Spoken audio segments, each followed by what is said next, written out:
우리가 지난주에 살펴보았던 시편 4편도 그렇고 또 오늘 살펴보고자 하는 시편 11편도 모두가 다 다윗이 지은 시들입니다.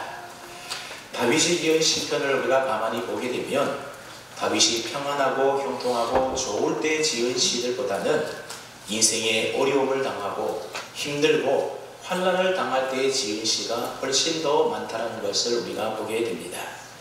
그래서 우리가 지난주에 살펴봤던 시편 4편도 그렇고 오늘 살펴보고자 하는 시편 11편도 모두가 다 다윗이 어렵고 힘든 고난 중에 지었던 시들이라는 것입니다. 오늘 본문을 우리가 가만히 읽어보면 지금 다윗이 처해 있는 상황이 얼마나 어렵고 힘든 형편인지에 대해서 잘 대변해주는 눈에 확 띄는 표현의 말이 오늘 본문에 기록되어 있습니다.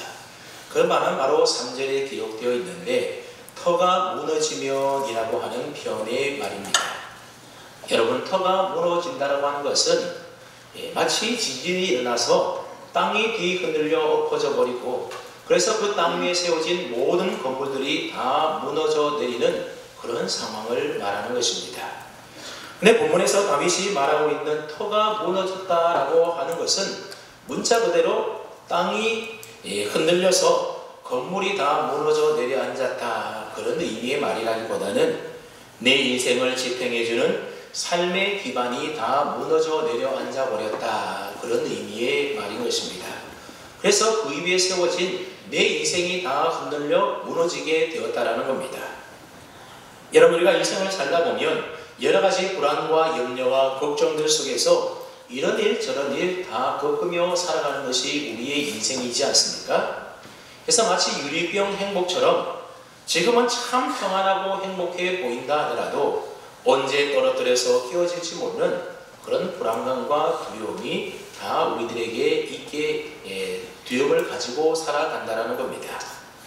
근데 터가 흔들린다라고 이야기할 때는 그저 평범한 여러 가지 삶의 문제들, 걱정, 의심, 염려 이 정도 차원이 아니라 그때는 완전히 얘기가 달라지는 상황이라고 하는 겁니다. 여러분, 사람마다 그 삶을 지탱해주는 인생의 터라고 생각할 만한 것이 다 있지 않습니까? 우리는 그 삶의 터 위에서 평안한 삶을 우리들이 누리며 살아가고 있는 겁니다. 지금까지는 건강의 터 위에 참 건강하게 잘 지내며 살아왔는데 그런데 얼마 전에 건강검진을 받았더니 그 검사 결과가 나와서 통보해 왔는데 병원에서 앞으로 방법이 없으니 병원에 더 오지 마시고 이제부터는 마음 편하게 잡수시고 먹을 것 좋은 것 마음대로 잡수시라. 여러분, 그런 편지를 병원으로부터 받았다라고 한번 생각해 보십시오. 아마 하늘이 노래지면서 내 인생의 모든 터가 다 무너진 것과 같은 그런 절망감과 두려움에 사로잡히지 않겠습니까? 수많은 경쟁을 뚫고 어렵게 직장에 들어가게 되었습니다. 남부러울 만큼 회사에서 고속 승진하여 남다른 성공도 이루게 되었습니다. 근데 갑자기 회사가 어려워지게 되면서 하루아침에 명퇴를 당하여 직장을 잃어버리는 경우 여러분, 우리의 인생 가운데 있지 않습니까? 잘 되던 사업이 하루아침에 부도를 만나서 완전히 쫄딱 망하게 되는 일들도 있게 되는 겁니다. 믿고 의지했던 물질과 생업의 터가 완전히 무너져 내려앉은 것입니다.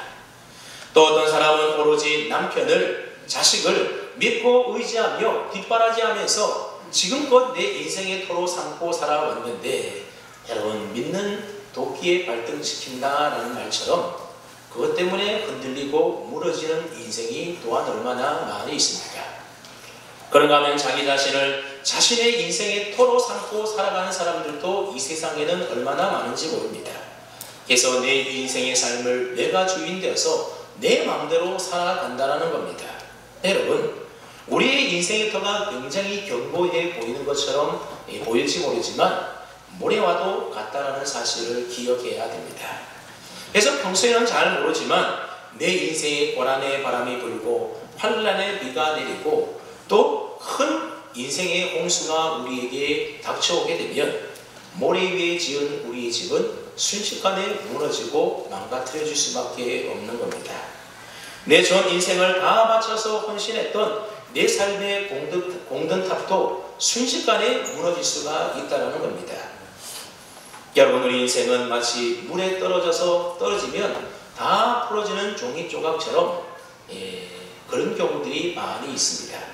그래서 바람 불면 훅 날아가 버리고 조금만 힘을 꽉 주어도 구겨져 버리는 것이 어쩌면 저와 여러분들의 인생이 아닌가 그런 생각이 듭니다.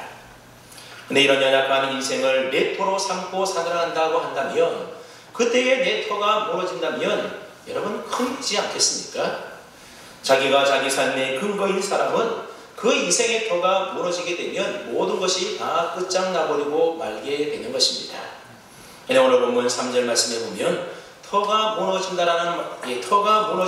무너지면이라는 말 다음에 어떤 말이 기록되어 있는가 하면 의인이 무엇을 하랴라는 말이 그 다음에 이어져 나오고 있습니다. 다시 말하면 의인은 터가 무너질 때에 무엇을 해야 되느냐? 우리 인생의 고난과 어려움이 닥쳐와서 정말 우리 인생이 무너져 내릴 것 같은 그런 인생의 터가 무너질 때에 우리 의인들은 어떻게 해야 되느냐라는 것입니다. 여기서 의인이라고 하는 것은 그 행위가 착하고 의로운 사람을 말하기보다는 시편에서 말하고 있는 의인이라고 하는 말은 하나님을 믿고 하나님을 경외하는 사람을 가리켜서 항상 의인이다 그렇게 표현을 합니다. 즉 내 인생의 진정한 주인은 내가 아니고 내 인생의 주인은 살아계신 하나님입니다. 그래서 하나님을 나의 반석으로 삼고 그 위에 인생의 집을 세우며 살아가는 사람, 그 사람이 바로 의인인 것입니다. 그러니까 오늘 저와 여러분, 우리 예수 믿는 믿음의 사람들은 인생의 터가 무너질 때에 무엇을 해야 하는가, 어떻게 해야 하는가, 그 해답을 오늘 본문의 다윗이 우리에게 가르쳐주고 있다는 것입니다. 그다음 여러분, 오늘 본문에서 다윗은 도대체 어떠한 삶의 상황 가운데 놓여 있었기에 터가 무너졌다 그렇게 말하고 있는 것일까요? 시편을 연구하는 학자들에 따르면 이 시편 11편의 배경이 무엇인가 하면 사울왕이 다윗을 죽이기 위하여 쫓아다닐 때에 다윗이 사울의 칼을 피하여 도망 다닐 때 지은 시가 바로 시편 11편이라고 합니다. 여러분, 우리가 잘 아는 대로 사울왕은 다윗을 죽이려고 하지 않았습니까? 왜 죽이려고 했습니까? 다윗이 블레셋 거인 장수였던 골리앗을 무너뜨리고 죽였을 때에 많은 사람들이 사울은 천천히요 다윗은 만만이다, 왕인 사울보다도 다윗을 더 높이는 겁니다. 처음엔 사울왕도 다윗을 인정하고 그래서 이 다윗을 자기의 사위로 삼게 됩니다. 하지만 점차 다윗의 인기가 더 높아지게 되자 사울은 다윗을 시기하고 미워하게 되어서 결국 다윗을 죽이는 데 혈안이 되어서 집요하게 다윗을 추격하게 됩니다. 사울왕이 다윗을 죽이기 위하여 얼마나 집요하게 추격을 했든지 다윗이 이스라엘 안에 그 어느 곳에도 피할 곳이 없을 정도였다라고 하는 겁니다. 심지어 사울은 다윗을 숨겨주거나 도와주다가 들키게 되면 하나님의 제사장이라고 하더라도 조금의 두려움도 없이 가차없이 죽였던 겁니다. 한 번은 다윗이 사울왕의 추격을 피하여 높 땅으로 도망을 가게 됩니다. 이 높이라고 하는 곳에는 아히멜렉이라고 하는 아주 신실한 하나님의 제사장이 그곳에 있었습니다. 다윗이 사울왕을 피하여 높으로 도망왔을 때에 이 하나님의 제사장 아히멜렉은 다윗을 숨겨주고 도와주게 됩니다. 그런데 에돔 사람 도익이라고 하는 사람이 이 사실을 알고 사울왕에게 밀고하였습니다. 그래야 사울은 아히멜렉을 비롯해서 높 땅에 있었던 85명의 제사장들과 그리고 남녀 젖먹이 아이들까지 심지어 소와 나귀와 모든 짐승들까지도 다 멸하여 죽이게 됩니다. 그때부터 사람들은 이 사울왕의 보복을 두려워해서 아무도 다윗을 도와주지 않았던 겁니다. 오히려 다윗을 보면 사울왕에게 밀고를 하였습니다. 그러니 더 이상 이스라엘 땅 그 어느 곳도 다윗이 숨을 만한 곳이 없었다라고 하는 겁니다. 여러분, 그래도 한때 다윗은 사울왕에게 인정을 받고 모든 백성들로부터 지지와 존경을 한몸에 받던 인물 아닙니까? 블레셋과의 전쟁에서 승리한 공으로 사울왕의 사위가 되는 등 승승장구하고 있었던 겁니다. 그랬던 다윗이 지금은 정말로 어처구니도 없이 내일을 알 수가 없는 도망자 신세가 되어버리고 만 것입니다. 여러분, 오늘 우리들도 다윗과 같이 한때 잘 나가다가도 하루아침에 우리 인생의 고난과 환난을 당하여 우리의 인생 무너질 때가 있지 않습니까? 건강의 문제로, 경제적인 문제로, 또 가정과 자녀의 문제로 얼마든지 우리 인생의 어려움과 환난을 당할 수가 있는 겁니다. 사업을 하다가 실패할 수도 있고, 그래서 모든 것을 다 잃어버려서 파산당하는 경우들도 있습니다. 행복한 삶을 위하여 부푼 꿈을 안고 결혼을 했지만 결국 갈라서야 하는 인생의 큰 아픔을 겪을 때도 있는 겁니다. 그리고 사랑하는 사람을 먼저 하나님 나라로 보내는 아픈 이별을 할 때도 있습니다. 이처럼 우리의 삶의 터가 흔들리고 무너져서 무너지는 그 인생의 풍랑 앞에서 어찌할까를 알지 못할 때가, 그래서 두려움과 걱정 속에 잠 못 이룰 때가 분명히 우리 인생 가운데 있다는 겁니다. 지금 다윗도 삶의 터가 무너져서 흔들리고 있는 위기의 상황인 것입니다. 여러분, 다윗이 사울을 피해 도망다니려고 그 인생이 얼마나 지치고 피곤하고 힘들었겠습니까? 언제 사울의 군대가 들이닥칠지 몰라서 하루하루 불안감과 두려움 속에 떨며 살았을 겁니다. 그래서 2절 말씀에 보면 사울의 군대가 어두운 은밀한 곳에서 몰래 할 시위를 당겨 다윗을 쏘려 한다, 그런 표현의 말이 나옵니다. 그러니 여러분, 지금 다윗이 살아있어도 살아있는 게 아니라는 것입니다. 그러다 보니 다윗을 따르고 다윗을 지지하는 사람들도 이런 불안한 삶을 견디지 못해서 하나둘 다윗을 떠나가게 되었고, 다윗을 배신하는 사람들도 생겨나게 되었던 겁니다. 그러니 지금 다윗이 얼마나 외롭고 얼마나 고독한 인생에 흔들리는 그런 위기의 상황을 맞고 있는지 모릅니다. 근데 중요한 것은 다윗이 이와 같은 인생이 흔들리고 무너지는 그런 상황 가운데서 다윗이 어떻게 했냐라는 것이 중요합니다. 그럼 오늘 본문 1절 말씀을 보십시오. 내가 여호와께 피하였거늘, 내가 여호와께 피하였거늘, 무슨 말입니까? 다윗은 인생이 무너지는 상황 가운데서 누구에게로 피했다는 겁니까? 여호와께로, 하나님께로 피했다는 것입니다. 하나님께로 피하였다는 것은 어떻게 했다는 것을 말합니까? 더욱더 하나님을 의지하고 하나님의 도움을 구하고 하나님께 나를 좀 제발 도와달라고 간절히 기도하고 매달렸다, 그런 의미의 말입니다. 이처럼 다윗은 인생의 터가 무너지는 위기의 상황에 처해 있을 때에 하나님을 믿고 의지하고 하나님께로 피하였던 것입니다. 여러분, 하나님께로 피하는 것, 그것이 바로 다윗이 인생의 고난을 만나서 터가 무너질 때 했던 다윗의 대처 방법이었다고 하는 것입니다. 여러분, 다윗이 위기 대처를 참 잘하지 않았습니까? 그런데 다윗의 주변의 사람들은 하나님께로 피한 이러한 다윗의 대처 방법에 대하여 무엇이라고 말을 합니까? 별로 좋지 않게, 탐탁지 않게 생각을 했다라는 겁니다. 우리 한번 1절 말씀을 다 함께 읽어봅니다. 1절입니다. 시작.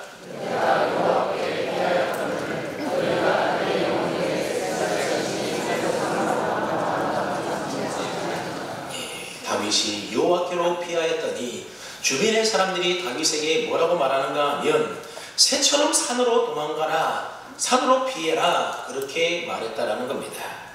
여러분, 새같이 산으로 도망하고 피하라는 말이 무슨 뜻이겠습니까? 여러분, 우리가 간혹 산에 가지 않습니까? 산에 가보면 새소리를 아주 쉽게 들을 수가 있습니다. 근데 새소리는 들리지만 새가 어디 있는지를 발견하는 것은 참 쉽지가 않습니다. 왜냐하면 새가 숲을 우거진 나무가지 속에 있어서 새소리는 들리지만 새는 잘 볼 수가 없는 것입니다. 또 신경 써서 우리가 새를 찾는다 하더라도 무성한 나무 숲을 속에 숨어있는 새를 쉽게 잡을 수 있는 게 아닌 것입니다. 그러니까 지금 다윗의 주변의 사람들은 새가 산으로 도망가는 것처럼 지금 너도 너의 사는 곳으로 도망가라, 그곳으로 피해라 말했다는 겁니다. 쉽게 말해서 너의 피난처를 좀 바꾸라, 그런 말입니다. 너가 지금 이 위기의 상황 가운데서 하나님을 피난처로 삼고 하나님을 의지하고 하나님을 찾고 하나님께 기도하고 있는데 그 방법 별로라는 겁니다. 방법을 바꾸고 피난처를 바꾸라, 다윗의 주변의 사람들이 다윗에게 그렇게 말했다라는 겁니다. 그래서 바보같이 보이지 않는 하나님께 기도하면서 호송세월 보내지 말고 나름대로 계획을 세워보고 또 나를 도와줄 사람이 어디 없는가 찾아보고 또 사정할 것 있으면 찾아가서 한번 사정해 보라는 겁니다. 그런 방법 써보라는 겁니다. 그래서 더 이상 하나님 의지하면서 도망다니지만 말고 사울왕 찾아가서 잘못했다고 용서도 빌어보고 그리고 사울왕에게 충성을 맹세하고 사울과 화해해 보는 것이 어떻겠냐면서 제안하는 사람도 있었다라는 겁니다. 혹 너에게 금은보화 같은 것 있다면 사울왕에게 갖다가 바쳐서 왕의 관심을 사서 이렇게 쫓겨다니를 끝내는 것이 더 현실적인 방법이 아니겠느냐 그렇게 제안했다라는 겁니다. 그런가 하면 또 어떤 사람들은 와서 너가 일방적으로 도망만 다니지 말고 너를 지지하는 더 많은 사람들을 끌어모아서 힘을 길러서 사울왕을 대항하여 사울왕을 죽이고 너가 왕이 되는 것이 더 낫지 않겠느냐라면서 그렇게 군수 뜨는 사람도 옆에 있었다라는 겁니다. 뭐 이런 것이 이 위기의 상황에서 벗어날 수 있는 현실적인 방법이지 하나님께 피한다고 무슨 뾰족한 방법이 있겠느냐 그렇게 지금 말하고 있는 겁니다. 여러분 지금도 마찬가지지 않습니까? 지금도 많은 믿음의 사람들은 인생의 어렵고 힘든 고비의 상황, 인생의 터가 무너지는 그런 상황을 만날 때면 하나님을 나의 피난처로 삼고 하나님께로 피합니다. 그래서 하나님 앞에 나와 제발 나를 좀 도와달라고 이 위기의 상황 가운데서 나를 건져 구원해 달라고 하나님 붙들고 의지하며 매달리며 기도하게 됩니다. 네, 믿음 없는 사람들이 볼 때에 그런 우리 예수 믿는 사람들이 어떻게 보이겠습니까? 우습게 보이고 미련해 보이고 아니 다른 방법 찾아야지 하나님께 기도한다고 되겠느냐 그러면서 비웃는다라는 겁니다. 내가 보기에는 아무 달라지는 것도 없는데 뭐하러 시간 아깝게 그렇게 기도하는데 겁이 아니냐 빈정거리는 사람 우리 주변에도 많이 있을 수 있습니다. 우리 가족일 수도 있고 내 사랑하는 친구도 있을 수도 있고 우리 주변에 지인일 수도 있습니다. 또 믿음을 가지고 살아가는 사람들도 사실 하나님을 나의 피난처로 삼고 하나님께 피하기보다는 새같이 내 산으로 도망가고 그곳으로 피하려고 한다는 겁니다.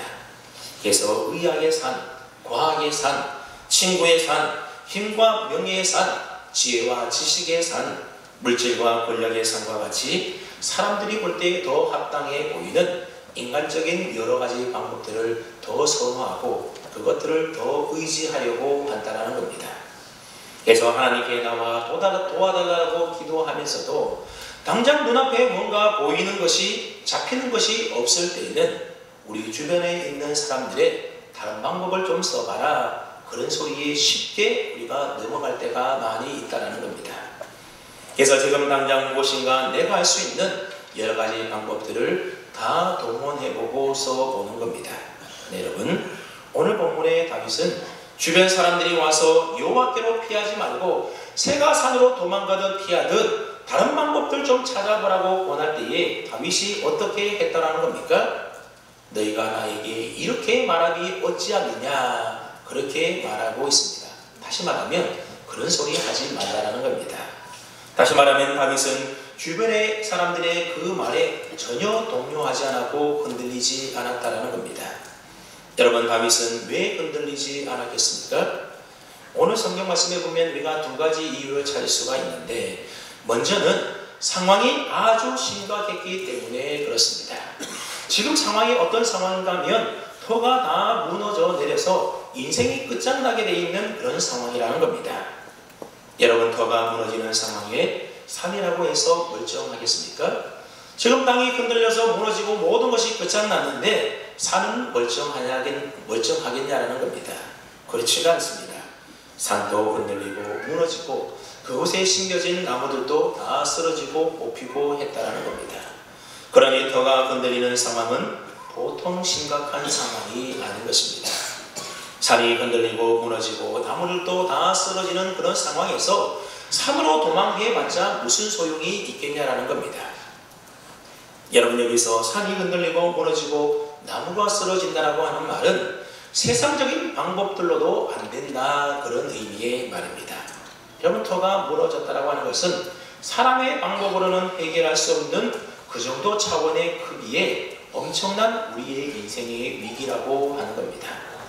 저와 여러분들을 비롯한 우리 모든 사람들은 다 나름대로 힘과 능력과 재능들을 갖고 있습니다. 저도 갖고 있고 아마 여러분들도 많은 능력을 분명히 가지고 있을 겁니다. 그리고 어떤 분들은 특별히 다른 사람들보다 훨씬 더 많은 힘과 권력과 능력을 가지고 있는 분들도 있을 겁니다.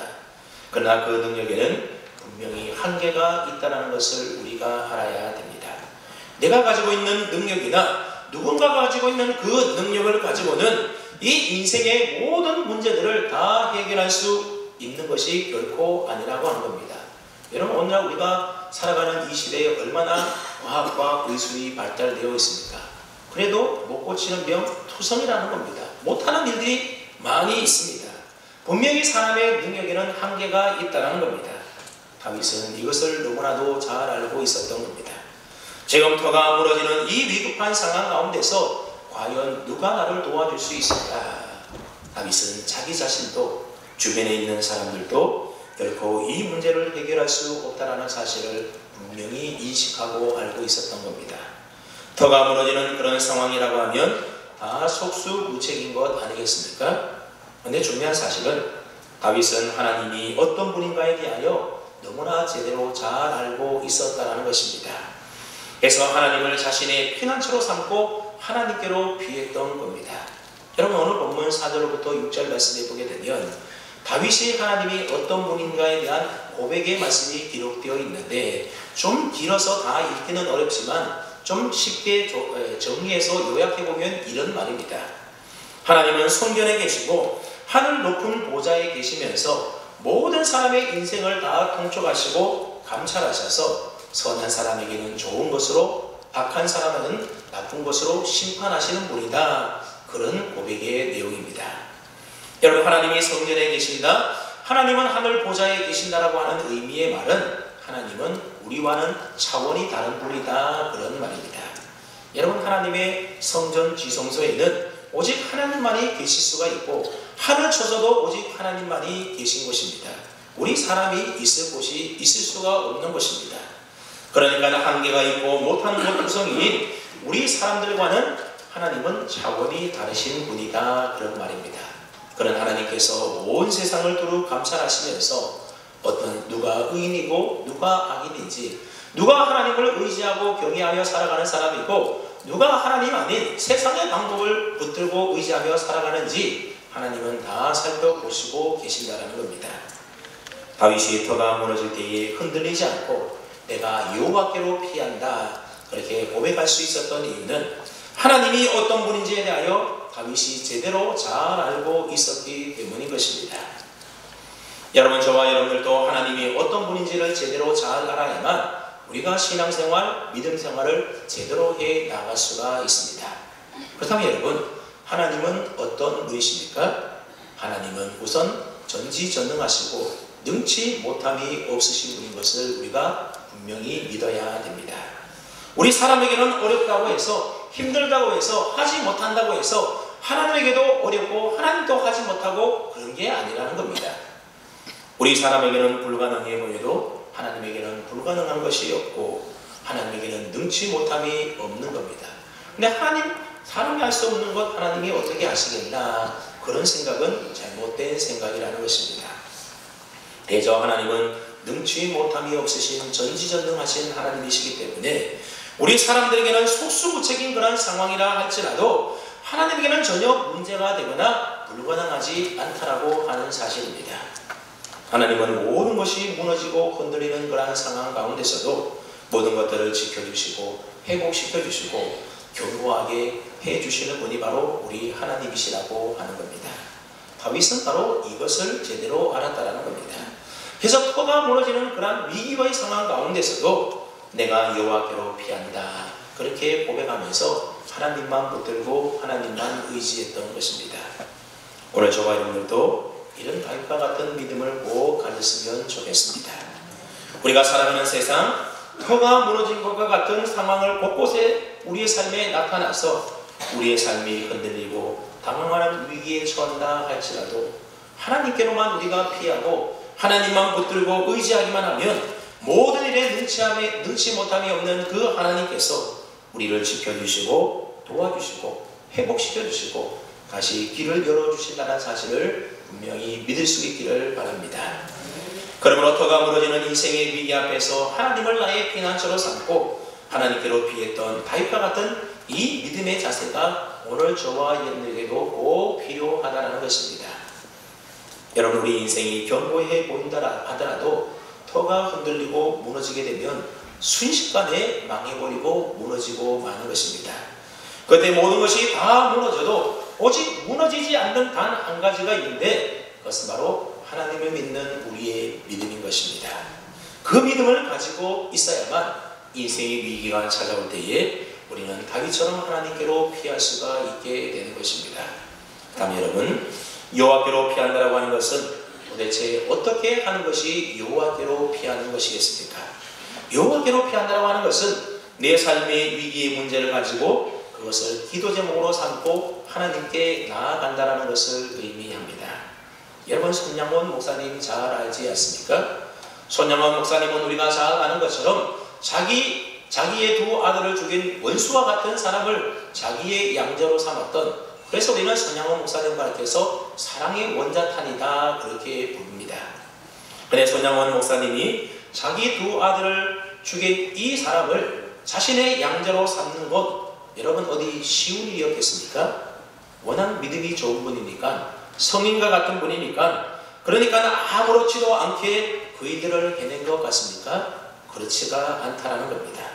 자료에 따르면 손양원 목사님은 자기 아들이 죽었다라는 그 소식을 듣고 교회로 달려가서 마당에 쓰러져서 하나님께 통곡하며 울게 됩니다. 하나님, 어찌 된 일입니까? 도대체 어떻게 이런 일이 있을 수가 있습니까? 그렇게 통곡했다라는 겁니다. 그런데 그렇게 교회 앞마당에 엎드려서 며칠을 통곡하는데 그 마음과 생각이 하나님의 위로를 받게 되었고, 그러면서 서서히 생각이 달라지게 되더라는 겁니다. 그래서 자신의 두 아들을 죽인 원수와 같은 사람을 자신의 아들로 양자로 받아들이며 용서할 수가 있었던 것입니다. 처음부터 그렇게 된 게 아니라 하나님 앞에 나아가 통곡하며 기도할 때에 하나님께서 그 마음과 생각을 위로해 주시고 변화시켜 주었던 것입니다. 여러분, 여호와께로 피한다라고 하는 것은 머릿속으로만 생각하고 가만히 있는 것이 결코 아닙니다. 터가 무너지고 흔들리는 내 삶에 기가 막힌 그 문제들을 가지고 하나님 앞에 나아가 엎드리는 것입니다. 하나님께 도와달라고 하나님께 붙들리고 매달려서 의지하며 기도하는 것입니다. 그게 바로 여호와께로, 하나님께로 피하는 것입니다. 좀 더 구체적으로 말씀드리면 여호와께로 피한다라고 하는 것은 하나님께로 나아가 십자가를 묵상하는 것이 바로 여호와께로 피하는 방법입니다. 우리 함께 조금 길지만 히브리서 12장 2절로 3절 말씀 우리가 읽을 때의 뜻을 잘 생각하며 함께 읽습니다. 앞에 있죠? 시작!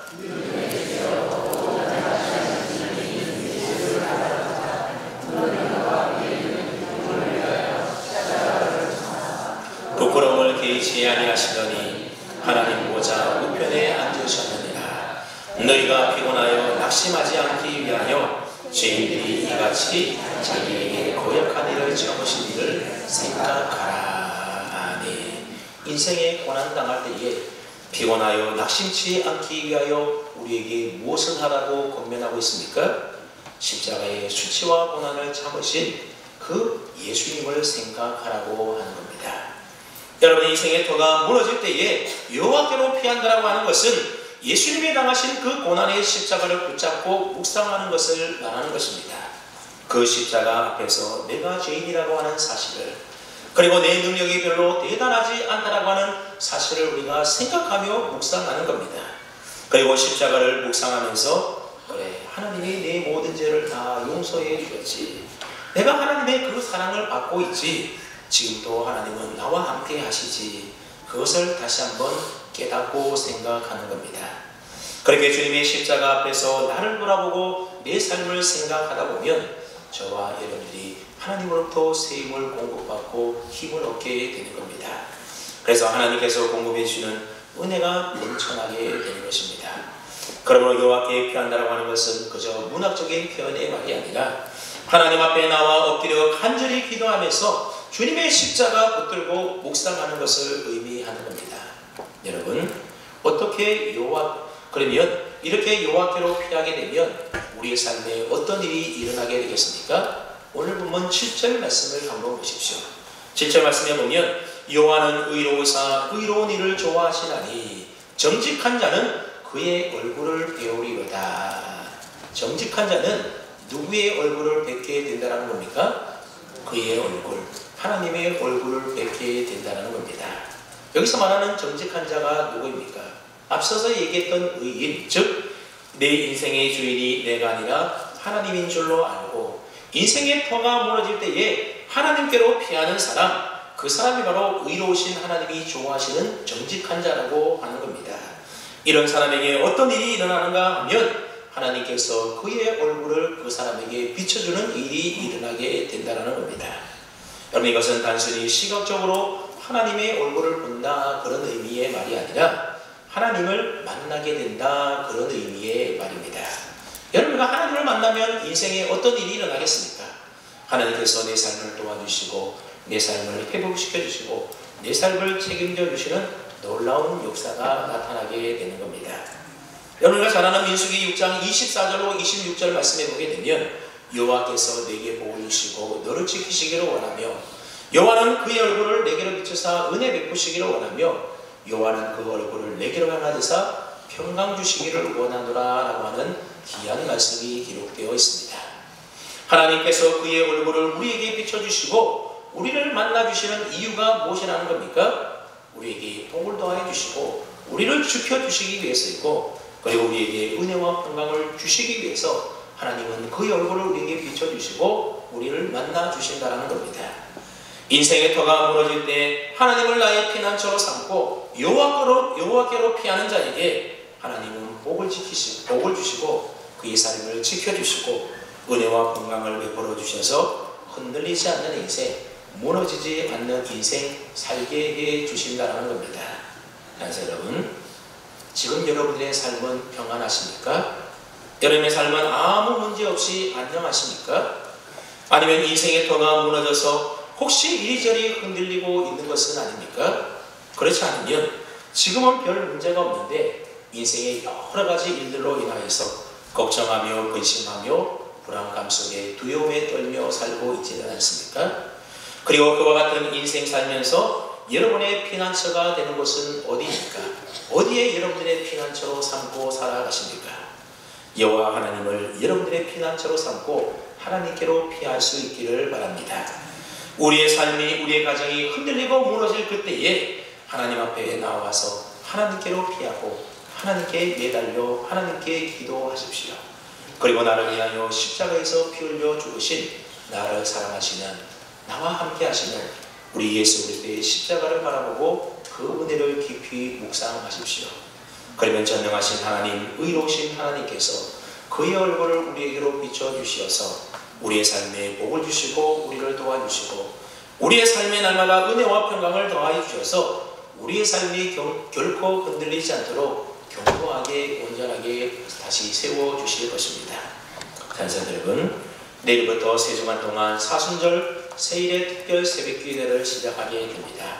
사순절이라고 하는 것은 주님의 십자가 그 고난을 깊이 묵상하면서 그 십자가 앞에 내 삶을 돌아보는 시간이 바로 사순절 기간입니다. 그리고 특별 새벽기도에는 내 산으로 피하고 도망하던 모든 세상적인 방법을 이제는 다 내려놓고 하나님만이 방법입니다. 하나님만이 내 인생의 피난처가 되십니다 하면서 하나님께로 피하며 하나님께 매달려 기도하는 시간입니다. 저와 여러분 가운데 나는 주님의 십자가 고난을 묵상할 필요가 없다. 나는 하나님 말고 내 산으로 피하여도 내 여러 가지 인생의 방법, 다른 것 의지해도 충분하다. 그렇게 자신있게 말할 사람 우리 가운데 누가 있겠습니까? 내 가정과 내 삶에는 아무런 기도할 기도 제목이 없어서 늘 평안하기만 하다. 그렇게 말할 수 있는 사람 얼마나 되겠습니까? 여러분의 가정과 삶의 문제, 기도 제목을 가지고 내 산으로 이제 피하지 마시고 여호와께로 피할 수 있기를 바랍니다. 3주간 동안 하나님 앞에 나아가 십자가 은혜를 붙들고 기도해 보십시오. 분명히 하나님께서 그의 얼굴을 비춰주시어 저와 여러분의 삶을 지키시고 도와주시고 날마다 은혜와 평강으로 채워주시는 하나님의 놀라운 은혜의 역사를 분명히 경험하게 될 것입니다. 내일부터 시작되는 사순절 특별 새벽 기도회가 저와 여러분들에게 하나님을 나의 피난처로 삼고 여호와께로 피하여 놀라운 하나님의 은혜의 역사를 받아 누리는 축복의 시간들이 다 될 수 있기를 주님의 이름으로 축원합니다. 아멘.